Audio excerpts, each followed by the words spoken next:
சென்னை மடிப்பாக்கத்தில் புதிதாக வீடு கட்டி வரும் முதியவரிடம் திமுக பிரமுகர்கள் 2 பேர் 2 லட்சம் கேட்டு மிரட்டி தாக்கியதாக புகார் எழுந்துள்ள சம்பவம் பரபரப்பை ஏற்படுத்தியுள்ளது. சென்னை மடிப்பாக்கம் ராம்நகர் தெற்கு 11வது பிரதான சாலையில் அடுக்குமாடி குடியிருப்பை கட்டி வருபவர் ஆந்திர மாநிலத்தைச் சேர்ந்த மண்ணூர் ரமணையா.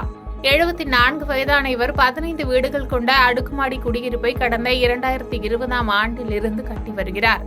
கட்டிடம் கட்டி முடியும் தருவாயில் இருக்கும் நிலையில் 188வது வார்டு திமுக மாமன்ற உறுப்பினர் சமீனா செல்வம், அவரது ஆதரவாளர்களான திமுக பிரமுகர்கள் விமல் என பெயர் கொண்ட இருவர் ரமணையாவை 2 லட்சம் பணம் கேட்டு மிரட்டியுள்ளனர்.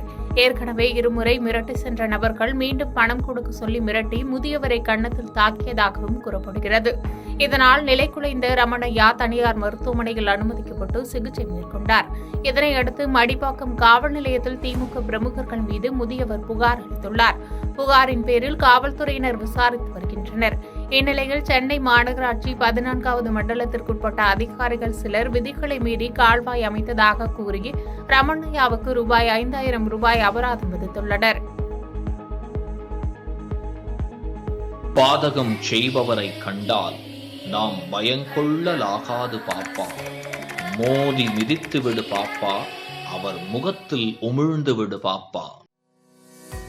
அண்மை செய்திகளை உடனுக்குடன் தெரிந்து கொள்ள இணைந்திருங்கள் இயம்நாடு.